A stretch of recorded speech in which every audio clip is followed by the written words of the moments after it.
എല്ലാവർക്കും എൻ്റെ ചാനലിലേക്ക് ഒരിക്കൽ കൂടി സ്വാഗതം. അപ്പോൾ കുറച്ച് ദിവസമായിട്ട് ഞാൻ വീഡിയോസ് ഒന്നും ഇട്ടിട്ടുണ്ടായിരുന്നില്ല, ഇത്തിരി ബിസി ആയിപ്പോയി. അപ്പോൾ ഈ ആഴ്ച നമുക്ക് കൂടുതൽ വീഡിയോസായിട്ട് ഒക്കെ വരാം കേട്ടോ. അപ്പോൾ ഇന്ന് എടുക്കാൻ പോകുന്ന ടോപ്പിക്ക് പഞ്ചായത്തി രാജ് എന്നാണ്. പഞ്ചായത്തി രാജ് എന്താണ്, അപ്പോൾ അതിൽ എവിടെ നിന്നാണ് ആ കൺസെപ്റ്റ് നമുക്ക് കിട്ടിയത്, അതിൽ എന്തൊക്കെയാണ് അതിൻ്റെ ലെവൽസ് എന്നൊക്കെ ഉള്ളതാണ് ഈ ടോപ്പിക്കിൽ പറയാൻ പോകുന്നത്. നോക്കാം. Panchayati Raj originated in 2nd millennium BCE in India during Vedic times. Since Vedic times, the village in the country is considered as the basic unit for regional self-administration. അപ്പോൾ പണ്ട് കാലത്ത്, അതായത് വേദിക് ടൈംസിൽ തന്നെ എന്തായിരുന്നു, ഇന്ത്യയിൽ പഞ്ചായത്തി രാജ് എന്നുള്ള ഒരു സിസ്റ്റം ഉണ്ടായിരുന്നു. പക്ഷെ അന്ന് പഞ്ചായത്തി രാജ് എന്നുള്ള പേരൊന്നും ഉണ്ടായിരുന്നില്ല. അതൊക്കെ പിന്നീട് കുറേ കാലങ്ങൾ കഴിഞ്ഞ് അതിനെ കുറേ മാറ്റങ്ങളൊക്കെ വരുത്തിയിട്ടാണ് ഈ പഞ്ചായത്തി രാജ് എന്നുള്ള സമ്പ്രദായം കൊണ്ടുവന്നത്. അപ്പോൾ പണ്ട് കാലത്ത് എങ്ങനെയായിരുന്നു, ഒരു ഗ്രാമം, ആ ഗ്രാമത്തിൽ എന്ത് കാര്യങ്ങൾ തീരുമാനിക്കണമെങ്കിലും അവിടുത്തെ ആളുകൾ എല്ലാവരും കൂടിയിരുന്ന് കുറച്ച് ആളുകളെ മുഖ്യന്മാരൊക്കെ ആയിട്ട് സെലക്ട് ചെയ്തിട്ടുണ്ടാവും. അപ്പൊ അവരാണ് എല്ലാ കാര്യങ്ങളും തീരുമാനിക്കുക. പ്രശ്നങ്ങൾ വന്നാലും അതുപോലെ തന്നെ കോടതിയായിട്ടും എന്താണെങ്കിലും അവരായിരിക്കും തീരുമാനങ്ങൾ എടുക്കുക. അപ്പൊ ആ ഒരു കൺസെപ്റ്റ് പണ്ട് കാലത്തുള്ള വേദിക് ടൈംസിലുള്ള ആ ഒരു പഞ്ചായത്ത് എന്നുള്ള ഒരു സിസ്റ്റത്തിൽ നിന്ന് തന്നെയാണ് പഞ്ചായത്തി രാജ് വന്നത്.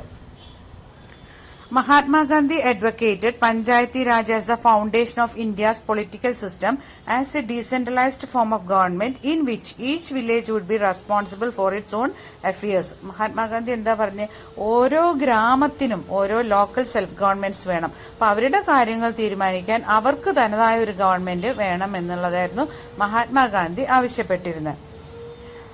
In the history of Panchayati Raj in India, on 24th April 1993, the Constitutional Act 1992 came into force to provide constitutional status to Panchayati Raj institutions. അപ്പോൾ 73rd amendment ആണ് കോൺസ്റ്റിറ്റ്യൂഷനിൽ പഞ്ചായത്തി രാജ് എന്നുള്ളത്. അപ്പോൾ അത് എന്നാണ് വന്നത്, കോൺസ്റ്റിറ്റ്യൂഷണൽ അമെൻമെന്റ് ഓഫ് ആക്ട് ഓഫ് 1992 പ്രകാരം 24th April 1993 implement ചെയ്തു. പഞ്ചായത്തി രാജ് എന്നുള്ളൊരു സിസ്റ്റം ഇന്ത്യയിൽ ഇംപ്ലിമെന്റ് ചെയ്തു. This amendment was extended to panchayats in the tribal areas of 8 states, namely, അത് എവിടേക്കൊക്കെ എക്സ്റ്റെൻഡ് ചെയ്തു, 8 സ്റ്റേറ്റില്. ഈ ആക്ടിന്റെ, ഈ അമെൻമെന്റ് ആക്ട് പ്രകാരം ഈ പഞ്ചായത്തി രാജ് എന്നുള്ള സിസ്റ്റം ഒരു 8 സ്റ്റേറ്റിലേക്കും കൂടി, 8 സ്റ്റേറ്റിലെ ട്രൈബൽ ഏരിയയിലേക്കും കൂടി എക്സ്റ്റെൻഡ് ചെയ്തു. ഏതൊക്കെയാണ്? Andhra Pradesh, Gujarat, Himachal Pradesh, Maharashtra, Madhya Pradesh, Odisha and Rajasthan, beginning on 24th December 1996. This amendment contains provision for devolution of powers and responsibility to the panchayats. എന്തൊക്കെയാണ് പഞ്ചായത്തിന്റെ കടമകൾ എന്നുള്ളതാണ് ഈ ആക്ട് പ്രകാരം ഉദ്ദേശിക്കുന്നത്. നമുക്ക് നോക്കാം. Both for the preparation of economic development plans and social justice. Economic plans, ഒരു പഞ്ചായത്തിന് ആവശ്യമായ എക്കണോമിക് പ്ലാൻസും അതുപോലെ തന്നെ സോഷ്യൽ ജസ്റ്റിസും നടപ്പിലാക്കുക. As well as for implementation in relation to 29 subjects listed to the 11th schedule of the Constitution. കോൺസ്റ്റിറ്റ്യൂഷന്റെ 11ാം ഷെഡ്യൂളിൽ ഒരു 29 കാര്യങ്ങൾ list കൊടുത്തിട്ടുണ്ട്. അത് നടപ്പിലാക്കുക. എല്ലാ പഞ്ചായത്തിലും ആ പറഞ്ഞിട്ടുള്ള കാര്യങ്ങൾ നടപ്പിലാക്കുക. And the ability to levy and collect appropriate taxes, duties, tolls and fees.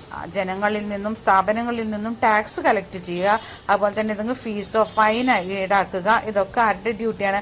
പഞ്ചായത്തിന്റെ ഡ്യൂട്ടിയാണ്. അപ്പൊ ഈ പഞ്ചായത്തി രാജ് എന്നുള്ള സിസ്റ്റം കൊണ്ടുവരുമ്പോൾ ഇതൊക്കെയായിരുന്നു ഇതിന്റെ കടമകളായിട്ട് പറഞ്ഞിട്ടുണ്ടായിരുന്നത്. The act aim to provide, അതുപോലെ തന്നെ ലക്ഷ്യങ്ങൾ. അപ്പൊ ഈ പഞ്ചായത്തി രാജ് സിസ്റ്റം കൊണ്ടുവരുമ്പോൾ എന്തൊക്കെ ലക്ഷ്യങ്ങൾ മുന്നിൽ കണ്ടിരുന്നു? A 3-tier system of Panchayati Raj for all states having population of over 2 million. 2 മില്യണിൽ കൂടുതൽ ജനസംഖ്യയുള്ള എല്ലാ സ്റ്റേറ്റ്സിലും പഞ്ചായത്തി രാജ് സിസ്റ്റം, ഒരു 3 തല പഞ്ചായത്തി രാജ് സിസ്റ്റം, 3 ടയർ, ഒന്ന് വില്ലേജ് ലെവൽ, ഒന്ന് ബ്ലോക്ക് ലെവൽ, ഒന്ന് ജില്ലാ ലെവൽ, അങ്ങനെ 3 ലെവലുകളായിട്ടുള്ള ഒരു പഞ്ചായത്തി രാജ് സിസ്റ്റം കൊണ്ടുവരിക. To hold panchayat elections regularly every 5 years. എല്ലാ 5 വർഷം കൂടുമ്പോഴും പഞ്ചായത്ത് ഇലക്ഷൻ കണ്ടക്ട് ചെയ്യുക. To provide seats reserved for scheduled caste, scheduled tribes and women. അതുപോലെ തന്നെ സീറ്റ്സ് റിസർവേഷൻ ആർക്കൊക്കെയാണ്? Scheduled caste, scheduled tribes and women, അവർക്കുള്ള reservation. To appoint a state finance commission. ഒരു state finance കമ്മീഷനെ അപ്പോയിന്റ് ചെയ്യുക. എന്തിനു വേണ്ടി? to make recommendations regarding the financial powers of the panchayat. പഞ്ചായത്തിന്റെ ഫിനാൻഷ്യൽ പവേഴ്സ് എന്തൊക്കെയാന്നുള്ളതിനെ കുറിച്ച് റെക്കമെൻഡേഷൻസ് കൊടുക്കാൻ വേണ്ടി സ്റ്റേറ്റ് ഫിനാൻസ് കമ്മീഷനെ അപ്പോയിന്റ് ചെയ്യുക. And to constitute a district planning committee. അപ്പൊ ഇത്രയും ലക്ഷ്യങ്ങൾ മുന്നിൽ കണ്ടുകൊണ്ടാണ് ഒരു പഞ്ചായത്തി രാജ് സിസ്റ്റം എന്നുള്ളത് കൊണ്ടുവന്നത്. എന്തൊക്കെയായിരുന്നു എയിംസ്? അപ്പോൾ ഒരു 3 ടയർ പഞ്ചായത്ത് സിസ്റ്റം, അതുപോലെ തന്നെ 5 years കൂടുമ്പോൾ ഇലക്ഷൻസ് നടത്തുക, reservation four schedule caste, schedule tribes and women, പിന്നെ സ്റ്റേറ്റ് ഫിനാൻസ് കമ്മീഷനെ അപ്പോയിന്റ് ചെയ്യുക and constitute a district planning committee. The recommendations of L.M. Singhvi committee was accepted. This Panchayati Raj system was formalized in 1992. അപ്പോൾ നമുക്കറിയാം കുറേ committees, government കുറേ കമ്മിറ്റീസിനെ appoint ചെയ്തു. എന്തിനു വേണ്ടിയിട്ടായിരുന്നു? ഈ പഞ്ചായത്ത് രാജ് സിസ്റ്റം കൊണ്ടുവരുന്നതിന് മുന്നോടിയായിട്ട് അതിന്റെ ആവശ്യകത എന്താണ്, അതിലെന്തൊക്കെ സജഷൻസ് എടുക്കാം, അങ്ങനെയുള്ള കാര്യങ്ങളൊക്കെ നോക്കാൻ വേണ്ടിയിട്ട് കുറേ കമ്മിറ്റീസിനെ അപ്പോയിന്റ് ചെയ്തു. അപ്പൊ അതിൽ ആദ്യത്തെ കമ്മിറ്റി ആയിരുന്നു ബൽവന്ത് റായ് മേത്ത കമ്മിറ്റി. അതിനുശേഷം കുറേ കമ്മിറ്റികൾ വന്നു. അങ്ങനെ 1986 L.M. സിംഗ്വി കമ്മിറ്റിയുടെ റെക്കമെൻഡേഷൻസിന്റെ അടിസ്ഥാനപ്പെടുത്തിയാണ് പഞ്ചായത്തി രാജ് സിസ്റ്റം കൊണ്ടുവന്നത്. അപ്പൊ ഏതൊക്കെയാണ് ഞാനിവിടെ കൊടുത്തിട്ടുണ്ട്, ഏതൊക്കെ കമ്മിറ്റീസ് ആണെന്നുള്ളതും ഇയറും കൊടുത്തിട്ടുണ്ട്. അപ്പൊ അതൊന്ന് ജസ്റ്റ് വായിച്ചു നോക്കുക. അപ്പൊ അതിൽ ഏറ്റവും ഇമ്പോർട്ടന്റ് ആയത് Balwant Rai Mehta committee and L.M. Singhvi committee. അപ്പൊ ബൽവന്ത് റായ് മേത്ത കമ്മിറ്റി എന്താ നമുക്ക് നോക്കാം. Balwant Rai Mehta Committee, headed by MP Balwant Rai Mehta, was a committee appointed by the Government of India in January 1957 to examine the work of the Community Development Program. ഇപ്പൊ ബൽവന്ത് റായ് മേത്ത കമ്മിറ്റിയിൽ Balwant Rai മേത്തയെ MP Balwant Rai മേത്തയാണ് അതിന്റെ head. അതുകൊണ്ടാണ് ആ കമ്മിറ്റിക്ക് ആ പേര് വന്നത്. അപ്പൊ ഗവൺമെന്റ് അപ്പോയിന്റ് ചെയ്തു. എന്തിനു വേണ്ടിയിട്ടാണ് അപ്പോയിന്റ് ചെയ്തത്?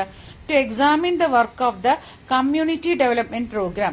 1952 പ്രകാരമുള്ള കമ്മ്യൂണിറ്റി ഡെവലപ്മെന്റ് പ്രോഗ്രാമിന്റെ പ്രവർത്തനങ്ങളെ പരിശോധിക്കുവാനും പിന്നെയോ and the national extension service അതിന്റെ പ്രവർത്തനങ്ങളെ പരിശോധിക്കുവാനും and to suggest measures to improve their work അവർക്ക് അവരുടെ വർക്ക് ഇംപ്രൂവ് ചെയ്യാനുള്ള മെഷേഴ്സ് അഭിപ്രായങ്ങൾ പറഞ്ഞു കൊടുക്കുക, എങ്ങനെ അത് ഇംപ്രൂവ് ചെയ്യാം എന്നുള്ളത് പരിശോധിച്ചാൽ മാത്രം പോരാ, അത് എങ്ങനെയൊക്കെ നന്നാക്കാം എന്നുള്ള സജഷൻസും കൊടുക്കണം. അപ്പൊ അതിനുവേണ്ടി ബൽവന്ത് റായ് മേത്ത അധ്യക്ഷനായ ഒരു കമ്മിറ്റി ഗവൺമെന്റ് രൂപീകരിച്ചു. എന്നിട്ട് അപ്പൊ അവര് ഇത് രണ്ടും പരിശോധിച്ച് ഇതിലെ മാറ്റങ്ങളൊക്കെ വരുത്തി അങ്ങനെയാണ് എന്ത് ചെയ്തു പഞ്ചായത്തി രാജ് എന്നുള്ളൊരു സിസ്റ്റം അല്ലെങ്കിൽ ഒരു കൺസെപ്റ്റ് കൊണ്ടുവന്നത്. The committee's recommendation was implemented by NDC in January 1958 and this set up the stage for launching Panchayati Raj institutions through out the country. അങ്ങനെ ആ റെക്കമെൻഡേഷൻസ് ഒക്കെ പരിശോധിച്ചു. ഈ കമ്മിറ്റി കൊടുത്ത റെക്കമെൻഡേഷൻസ് ഒക്കെ പരിശോധിച്ചതിന് ശേഷം നാഷണൽ ഡെവലപ്മെന്റ് കമ്മിറ്റി എന്ത് ചെയ്തു? ഇത് ഇംപ്ലിമെന്റ് ചെയ്തു. പഞ്ചായത്തി രാജ് സിസ്റ്റം എന്നുള്ള ഒരു സമ്പ്രദായത്തിൽ ഇതും കൂടി ഇംപ്ലിമെന്റ് ചെയ്തു. അവരൊക്കെ എന്തൊക്കെയാണ് അവർ പറഞ്ഞിട്ടുള്ള പരിഷ്കാരങ്ങൾ. അപ്പൊ ഇത് രണ്ടും പരിശോധിച്ചപ്പോൾ അവർക്ക് മനസ്സിലായി കുറെ പോരായ്മകൾ ഉണ്ടായിരുന്നു ഏതില് ഈ കമ്മ്യൂണിറ്റി ഡെവലപ്മെന്റ് പ്രോഗ്രാമിലും നാഷണൽ എക്സ്റ്റൻഷൻ സർവീസിലും കുറച്ച് പോരായ്മകളൊക്കെ കണ്ടപ്പോൾ അതൊക്കെ റെക്ടിഫൈ ചെയ്തിട്ട് പുതിയൊരു സമ്പ്രദായം കൊണ്ടുവരണം എന്ന് പറഞ്ഞു. അപ്പൊ ഈ റെക്കമെൻഡേഷൻസ് ഒക്കെ അഡോപ്റ്റ് ചെയ്തിട്ടാണ് പഞ്ചായത്തി രാജ് സിസ്റ്റം കൊണ്ടുവന്നത്.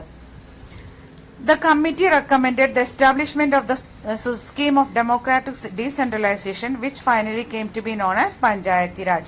അപ്പോൾ ഇവർ കൊണ്ടുവന്ന ഒരു റെക്കമെൻഡേഷൻ ആയിരുന്നു ഡെമോക്രാറ്റിക് ഡീസെൻട്രലൈസേഷൻ. ഈ ഒരു കൺസെപ്റ്റാണ് പിന്നീട് പഞ്ചായത്തി രാജ് എന്നായി മാറിയത്.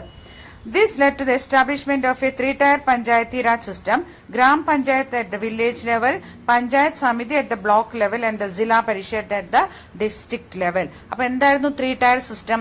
ഏറ്റവും താഴെ ബേസിക് ലെവൽ ആയിട്ടുള്ള സിസ്റ്റം പഞ്ചായത്ത്, ഗ്രാമപഞ്ചായത്ത്. എല്ലാ വില്ലേജിനെ അടിസ്ഥാനമാക്കിയിട്ടുള്ള ലോക്കൽ സെൽഫ് ഗവൺമെന്റ് ആണ് ഗ്രാമപഞ്ചായത്ത്. അതിന്റെ നേരെ മുകളിൽ എന്താണ്? ബ്ലോക്ക് പഞ്ചായത്ത്. അതായത് കുറെ പഞ്ചായത്തുകൾ കൂടിയാലാണ് ബ്ലോക്ക് ആവുക. അപ്പം ഏറ്റവും താഴെ ഗ്രാമപഞ്ചായത്ത്, അതിന്റെ നേരെ മുകളിലായിട്ട് ബ്ലോക്ക് സമിതി ഓർ ബ്ലോക്ക് ലെവലിലുള്ളതിനാണ് ബ്ലോക്ക് സമിതി അല്ലെങ്കിൽ പഞ്ചായത്ത് സമിതി എന്ന് പറയാം. ആൻഡ് ഏറ്റവും മൂന്നാമത്തെ ജില്ലാ പരിഷത്ത്, അതായത് ഡിസ്ട്രിക്ട് ലെവൽ. നമ്മൾ ജില്ല എന്ന് പറയില്ല, അതിന് ജില്ലാ പരിഷത്ത്. അപ്പൊ അങ്ങനെ 3 ലെവലായിട്ടുള്ള ഒരു സിസ്റ്റം കൊണ്ടുവരാൻ വേണ്ടി കൂടി ബൽവന്ത് റായ് മേത്ത കമ്മിറ്റി റെക്കമെൻഡ് ചെയ്തു. The Panchayati Raj now function as a system of governance in which Gram Panchayat are the basic unit of local self-administration. അപ്പോൾ ഏറ്റവും താഴെയുള്ളത് ഏതാണ്? ഗ്രാമപഞ്ചായത്ത്. The system has 3 levels: Grama Panchayat at village level, Mandal Parishad or Block Samiti or Panchayat Samiti at the block level and Zilla Parishad at the district level. But block Samiti ki kore perigalunde. Mandal Parishad and Block Samiti or Panchayat Samiti. Currently, the Panchayat Raj system exists in all states except Nagaland, Meghalaya and Mizoram and all union territories except Delhi. അപ്പോൾ ഇപ്പോൾ എങ്ങനെയാണ് Panchayati Raj system എന്നുള്ളത് 3 സ്റ്റേറ്റ്സിൽ ഇല്ല. ഏതൊക്കെ state ആണ്? നാഗാലാൻഡ്, മേഘാലയ, മിസോറാം. ഈ സ്റ്റേറ്റ്സിൽ ഇല്ല. Gram panchayat സഭ. അപ്പോൾ ഏറ്റവും ബേസിക് ലെവലിൽ നമുക്ക് നോക്കാം എന്താണ്. Sarpanch is the elected head. Sarpanch എന്ന് പറഞ്ഞാൽ നമ്മുടെ പഞ്ചായത്ത് പ്രസിഡന്റ്. അപ്പൊ പഞ്ചായത്ത് ഇലക്ഷൻസ് എല്ലാവർക്കും അറിയാം. പഞ്ചായത്തിനെ, ഒരു വില്ലേജിനെ എന്താക്കി തിരിക്കും? കുറെ വാർഡുകളാക്കി തിരിക്കും. അപ്പൊ ഈ വാർഡിൽ നിന്നെല്ലാം ഓരോ മെമ്പേഴ്സിനെ എലക്ട് ചെയ്യും. ആരെ എലക്ട് ചെയ്യുക? ആ വില്ലേജിലുള്ള ജനങ്ങളാണ് എലക്ട് ചെയ്യുക. The members of the Gram Panchayat are elected from each for a period of 5 years by the members of Gram Sabha. Gram സഭ എന്ന് പറഞ്ഞാൽ അവിടെ ആ ഗ്രാമത്തിലുള്ള ജനങ്ങൾ അവരെന്ത് ചെയ്യും? അവരുടെ ഒരു ഹെഡിനെ, അവിടുത്തെ മെമ്പേഴ്സിനെ എലക്ട് ചെയ്യും. ഈ മെമ്പേഴ്സ് എല്ലാവരും കൂടി അവരുടെ ഒരു ഹെഡിനെ എലക്ട് ചെയ്യും. That is sarpanch, panchayat president. ഇത് ജനങ്ങൾ ഇലക്ട് ചെയ്യണതാണ്, അല്ലാതെ ഗവൺമെന്റ് അപ്പോയിന്റ് ചെയ്യണ പോസ്റ്റ് അല്ല സർപഞ്ച്. Sources of income. ഇനി ഈ ഗ്രാമപഞ്ചായത്തിന് എന്തൊക്കെയാണ് വരുമാന മാർഗങ്ങൾ? മെയിനായിട്ട് ടാക്സസ് കളക്ട് ചെയ്യും. ഡിഫറെന്റ്, അതായത് ഷോപ്സിൽ നിന്നും ജനങ്ങളിൽ നിന്നും ഒക്കെ കളക്ട് ചെയ്യുന്ന ടാക്സസ് ഉണ്ടാവും. അതുപോലെ എന്താണ്, അമ്പലങ്ങളിൽ നിന്ന് കിട്ടുന്ന ഒരു എന്താ പറയുക, പിൽഗ്രിമേജ് ടാക്സ് ഉണ്ടാവും. പിന്നെ ഡൊണേഷൻസ് കിട്ടും. അതുപോലെ ഗവൺമെന്റിൽ നിന്നും എയ്ഡ്, ഗവൺമെന്റ് ഗ്രാന്റ്സും കിട്ടും. അപ്പൊ ഇതൊക്കെയാണ് മെയിൻ സോഴ്സസ് ഓഫ് ഇൻകം. നമുക്ക് നോക്കാം. Taxes collected locally such as on water, places of pilgrimage, local mandirs and markets. A fixed grant from the state government in proportion to the land revenue and money for works and schemes assigned to the parishads. Donations. അപ്പോൾ ഇവർക്ക് ഗ്രാമപഞ്ചായത്തിന് കുറേ duties ഉണ്ട് അല്ലേ? അവിടുത്തെ road നേരെയാക്കണം, അതുപോലെ ജലസേചനം, അങ്ങനെ എല്ലാം അവിടുത്തെ ഗ്രാമത്തിന്റെ എല്ലാ കാര്യവും ഇവർ നോക്കണം. അപ്പോൾ ഇതിനുള്ള എല്ലാ പൈസകൾ എവിടുന്നാണ്? ഗവൺമെന്റ് കൊടുക്കും. അപ്പോൾ ഇത്ര ചെലവ് എന്ന് പറഞ്ഞാൽ അതിന്റെ ഒരു പ്രപ്പോർഷനായിട്ട് ഗവൺമെന്റ് കുറച്ച് കൊടുക്കും. പിന്നെ കളക്ട് ചെയ്യുന്ന അവിടുന്ന് ആ പഞ്ചായത്തിൽ നിന്ന് കളക്ട് ചെയ്യുന്ന ടാക്സസും, അതുപോലെ ഫൈനുകൾ ഉണ്ടാവും, ഫീസുകൾ ഉണ്ടാവും, അങ്ങനെയൊക്കെ കിട്ടണ ഡൊണേഷൻസ്, ഇതെല്ലാം കൂടിയാണ് അതിന്റെ അവരുടെ വരുമാന മാർഗം. ഇനി അടുത്ത ലെവൽ ഏതാണ്? Block level panchayat or panchayat സമിതി. A Panchayat Samiti, that is block Panchayat, is a local government body at the tehsil level. അപ്പൊ കുറെ പഞ്ചായത്തുകൾ കൂടിയിട്ടാണ് ഒരു ബ്ലോക്ക് ആക്കി മാറ്റുക. അതായത് കുറെ ഈ ബ്ലോക്കിന്റെ കീഴിൽ കുറെ പഞ്ചായത്ത്സ് ഉണ്ടാവും. പിന്നെ എന്താണ് അടുത്ത ലെവല്? 3 ലെവലാണ് നമ്മൾ പറഞ്ഞത്. ഏറ്റവും ബേസിക് ആയിട്ടുള്ള ഗ്രാമങ്ങൾ, ഗ്രാമപഞ്ചായത്ത്. അതിന്റെ നേരെ മുകളിൽ കുറച്ച് ഗ്രാമപ്രദേശങ്ങൾ കൂടിയിട്ട് ഒരു ബ്ലോക്ക് സമിതി രൂപീകരിക്കും. പിന്നെ അതിന്റെ മുകളിൽ ഡിസ്ട്രിക്ട് ലെവൽ. അപ്പൊ ഇപ്പം ബ്ലോക്ക് ലെവലിൽ എന്താണ്? കുറെ തെഹസിൽസ് അല്ലെങ്കിൽ ബ്ലോക്സ് കൂടിയതാണ് പഞ്ചായത്ത് ബ്ലോക്ക് സമിതി.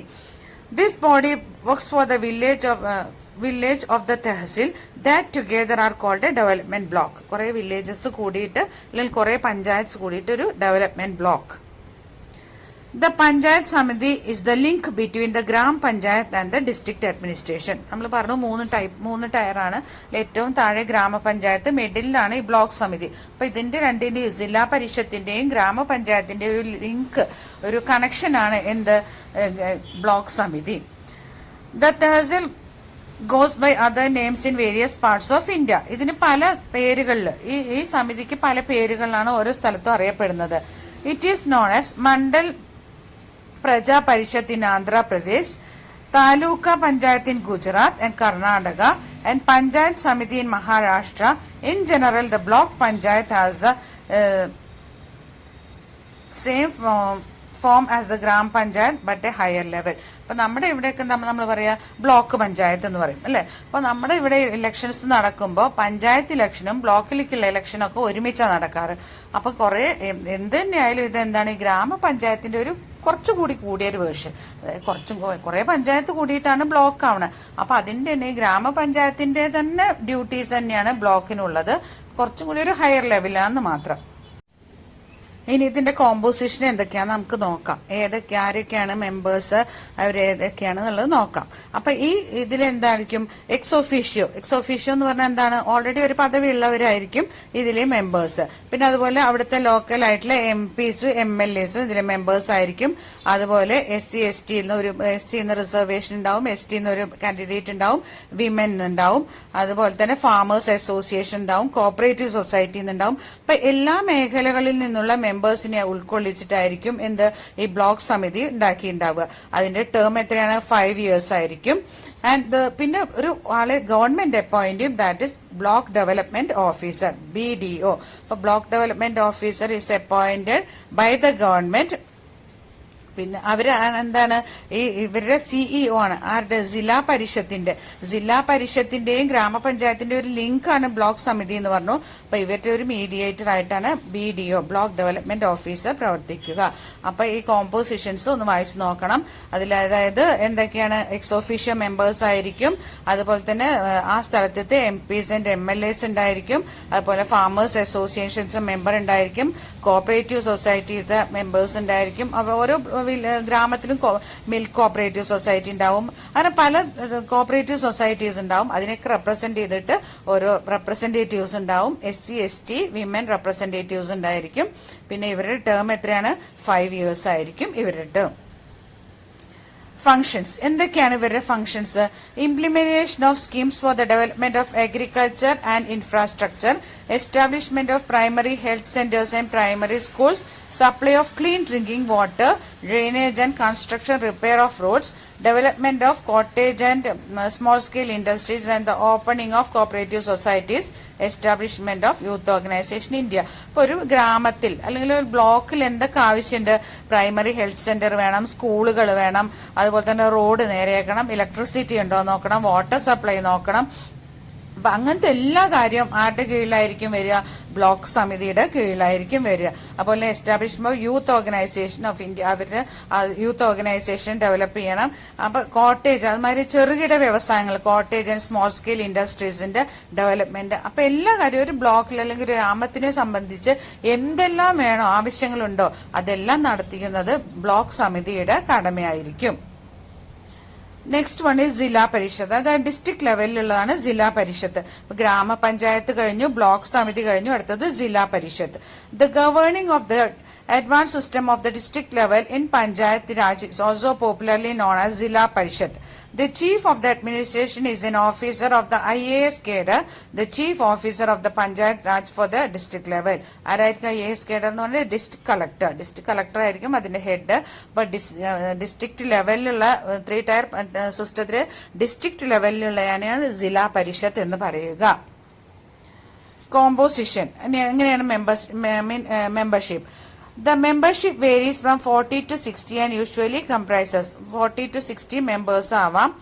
Deputy Commissioner of the district, then presidents of all Panchayat Samitis in the district, heads of all government departments in the district, members of parliament and members of legislative assemblies in the district, a representative of each cooperative society, some women and scheduled caste members if not adequately represented, and members having extraordinary experience and achievements in public service. അപ്പൊ ഇതാണ് ഇതിന്റെ composition. എന്തൊക്കെയാണ്? അതായത് deputy commissioner of the ഡിസ്ട്രിക്റ്റിലെ deputy commissioner പദവിയുള്ള ആള്. Presidents of panchayat, നമ്മൾ പറഞ്ഞു ഗ്രാമസഭയിൽ നിന്ന് ഗ്രാമപഞ്ചായത്തിലെ പ്രസിഡന്റ്സിനെ ഇലക്ട് ചെയ്യും. അപ്പോൾ ഓരോ ഗ്രാമപഞ്ചായത്തിലും ഓരോ പ്രസിഡന്റ്സ് ഉണ്ടാവും അല്ലെ? ആ പഞ്ചായത്ത് പ്രസിഡന്റുകള്. അതുപോലെ തന്നെ ഗവൺമെന്റ് ഡിപ്പാർട്ട്മെന്റുകളുണ്ട്. എന്തൊക്കെ? എഡ്യൂക്കേഷൻ ഡിപ്പാർട്ട്മെന്റ് ഉണ്ട്, വാട്ടർ ഡിപ്പാർട്ട്മെന്റ് ഉണ്ട്, ഇലക്ട്രിസിറ്റി, ഓരോന്നിനും ഡിപ്പാർട്ട്മെന്റ്സ് ഉണ്ട് ഗവൺമെന്റ്സിന്റെ. ആ ഡിസ്ട്രിക്റ്റില് ആ ഡിപ്പാർട്ട്മെന്റിന്റെ ഒക്കെ ഹെഡ്. അതുപോലെ തന്നെ MLAs ആൻഡ് MPs, ആ ഡിസ്ട്രിക്റ്റിലെ MLAകളും MPസും. പിന്നെ കോപ്പറേറ്റീവ് സൊസൈറ്റീനെ റെപ്രസെന്റ് ചെയ്തിട്ടുള്ള ഓരോ കോപ്പറേറ്റീവ് സൊസൈറ്റീനെ റെപ്രസെന്റ് ചെയ്തിട്ടുള്ള ഒരു മെമ്പർ. പിന്നെ ആവശ്യത്തിന് SC ST വിമൻ ഇല്ലാന്നുണ്ടെങ്കിൽ അവരെ റെപ്രസെന്റ് ചെയ്തിട്ടുള്ള ആളുകൾ. ആൻഡ് നല്ല ഈ കാര്യങ്ങളിലൊക്കെ നല്ല പ്രാവീണ്യം അല്ലെങ്കിൽ നല്ല എക്സ്പീരിയൻസ് ഉള്ള പബ്ലിക് സർവീസിൽ ഉണ്ടായിരുന്ന ആരെങ്കിലും കുറച്ച് മെമ്പേഴ്സ്. അപ്പൊ ഇത്രയാണ് ജില്ലാ പരിഷത്തിലുള്ള മെമ്പർഷിപ്പ്. ഫങ്ഷൻസ് ഇപ്പൊ നമുക്കറിയാം. ഇപ്പൊ ഓൾറെഡി ഗ്രാമപഞ്ചായത്തിന് ബ്ലോക്ക് സമിതിയിലെ ഫങ്ഷൻസ് പറഞ്ഞു. അതിന്റെ കുറച്ചും കൂടി കൂടിയത് ആ ഡിസ്ട്രിക്ട് മൊത്തം നോക്കേണ്ടത് ആരാണ്? ജില്ലാ പരിഷത്ത്. ഗ്രാമപഞ്ചായത്ത് എന്ന് പറഞ്ഞാൽ ഒരു ഗ്രാമം നോക്കിയാൽ മതി. ബ്ലോക്ക് എന്നാകുമ്പോഴോ കുറേ ഗ്രാമങ്ങളായി. പിന്നെ ജില്ലാ പരിഷത്ത് എന്ന് പറഞ്ഞാൽ എല്ലാം ആ ഡിസ്ട്രിക്റ്റ് മൊത്തം നോക്കേണ്ട കാര്യം ആർക്കാണ്? ജില്ലാ പരിഷത്തിനാണ്. അപ്പൊ എല്ലാവരുടെയും ഡ്യൂട്ടീസ് ഒന്ന് തന്നെയാണ്. അതിലെന്താ വ്യത്യാസം വരുന്നത്? ഏരിയ മാത്രം കൂടുന്നു എന്നേ ഉള്ളൂ. Provide essential service and facilities to the rural population, supply improved seeds to farmers and inform them of new farming techniques, set up and run schools and libraries in rural areas. Rural ഏരിയാസിൽ എന്ത് ചെയ്യണം? Schools ഉണ്ടാക്കണം. അതുപോലെ തന്നെ ആവശ്യത്തിന് വെള്ളം ഉണ്ടോ നോക്കണം. കിണറുകൾ, പബ്ലിക് കിണറുകൾ കുഴിക്കണം. പബ്ലിക് ടോയ്ലറ്റ്സ് ഉണ്ടാക്കണം. ഫാമേഴ്സിനുള്ള ഹെൽപ്പ് ചെയ്യണം. അങ്ങനെ എല്ലാം ആ ഡിസ്ട്രിക്റ്റിൽ എന്തെല്ലാം ആവശ്യമുണ്ടോ എല്ലാം നോക്കേണ്ടത് ആരുടെ കടമയാണ്? ജില്ലാ പരിഷത്തിന്റെ കടമയാണ്. Start primary health centres and hospitals in village, start vaccination drives against epidemics, executive plans for the development of the scheduled caste and tribes, run ashrams shades for Adivasi children, set up free hostels for them, encourage entrepreneurs to start small scale industries and implement rural employment scheme. Tribal areas അല്ലെ, ആദിവാസികൾ, അവർക്കുള്ള എല്ലാം ചെയ്തു കൊടുക്കണം. അവിടെ വിദ്യാഭ്യാസത്തിനുള്ള കുട്ടികളെ കൊണ്ടുവന്ന് അവർക്ക് വിദ്യാഭ്യാസം കൊടുത്ത് അവർക്ക് താമസിക്കാൻ ഹോസ്റ്റൽ പ്രൊവൈഡ് ചെയ്യണം. അതുപോലെ പ്രൈമറി ഹെൽത്ത് സെന്റേഴ്സ്, ഹോസ്പിറ്റൽസ് ഉണ്ടാക്കി കൊടുക്കണം. ആർക്ക് വേണ്ടിയിട്ടാണ്? വില്ലേജേഴ്സിന് വേണ്ടി. പിന്നെ ചെറുകിട വ്യവസായങ്ങളെ പ്രോത്സാഹിപ്പിക്കണം. Construct bridges, roads and other public facilities and their maintenance, provide employment, works on sanitation related issue. ഇപ്പം എല്ലാം ഡ്രൈനേജ് സിസ്റ്റം നോക്കണം. അതുപോലെ തന്നെ സ്ട്രീറ്റ് ലൈറ്റുകൾ നോക്കണം. റോഡുകൾ, പബ്ലിക് നല്ല റോഡുകളാണോ നോക്കണം. അപ്പം അത് എല്ലാം നമുക്ക് ഇവിടെയൊക്കെ കാണാൻ പറ്റില്ലേ? ഓരോ വർക്കും നമ്മൾ കാണാറുണ്ട്. നമ്മുടെ ജില്ലയിലാണെങ്കിൽ അത് ജില്ലാ പരിഷത്തിന്റെ ഡ്യൂട്ടിയാണ്. സ്മോൾ വില്ലേജിലാണെങ്കിൽ അത് ഗ്രാമപഞ്ചായത്തിന്റെ ഡ്യൂട്ടിയാണ്. ബ്ലോക്ക് സമിതിയുടെ ഡ്യൂട്ടിയാണ്. കുറെ ബ്ലോക്കിൽ അവരുടേതായ ബ്ലോക്കിൽ ചെയ്യേണ്ടത്. അപ്പൊ ഇതെല്ലാം ഗവൺമെന്റ് ഇവർക്കെല്ലാം ഇതിനെന്ത് ചെയ്യും? ഗ്രാന്റ് കൊടുക്കും. അപ്പൊ ഇതെല്ലാം നോക്കി നടത്തേണ്ടത് ഈ ഓരോരോ ലെവലിലുള്ള ലോക്കൽ സെൽഫ് അഡ്മിനിസ്ട്രേഷൻസിന്റെ ഡ്യൂട്ടിയാണ്. ഇനി എന്താണ് റിസർവേഷൻ ഫോർ വിമൻ? അതിനെ പറ്റിയാണ്. On August 27, 2009, the Union Cabinet of Government of India approved 50% reservation for women in the Panchayati Raj institutions. Panchayati Raj ഇൻസ്റ്റിറ്റ്യൂഷനിൽ 50% റിസർവേഷൻ ഫോർ വിമൻ, വനിതകൾക്കായിട്ട് 50% സീറ്റ് സംവരണം ചെയ്തു. കമ്പൽസറി ആയിട്ട് 50% സീറ്റ് ആർക്കാണ് reservation? Women. The Indian state Andhra Pradesh, Bihar അവരെന്തായിരുന്നു? First state among to all the reserve 50% of seats for women. ഈ രണ്ട് States ആയിരുന്നു ആദ്യമായിട്ട് 50% സീറ്റ്സ്. ദെൻ ബാക്കി ഇവിടെ പറഞ്ഞിട്ടുള്ള സ്റ്റേറ്റ്സുകളും എല്ലാ സ്റ്റേറ്റ്സും എന്തായി? 50% റിസർവേഷൻ ഇംപ്ലിമെന്റ് ചെയ്തു. ഏത് പ്രകാരമായിരുന്നു? 27 August 2009 union cabinet government of India ഇതിന് അപ്രൂവൽ കൊടുത്തത്. The majority of candidates in this panchayats are women. In 2005, all the elected members of the Kodassery panchayat in Kerala, അതായത് തൃശൂർ ഡിസ്ട്രിക്റ്റിലാണ് ഈ പഞ്ചായത്തില് എല്ലാ സീറ്റും ആരായിരുന്നു? വിമൻ ആയിരുന്നു. അവിടെ 50% അല്ല, മുഴുവൻ സീറ്റും കേരളത്തിലെ ഈ പഞ്ചായത്ത് ഇലക്ഷനിൽ സീറ്റ് 50%-നെക്കാട്ടിലും സീറ്റ് വിമൻ ആയ ഒരു ഇതായിരുന്നു, പഞ്ചായത്തായിരുന്നു കോടശ്ശേരി പഞ്ചായത്ത്. അത് തൃശൂർ ഡിസ്ട്രിക്റ്റിലാണ്.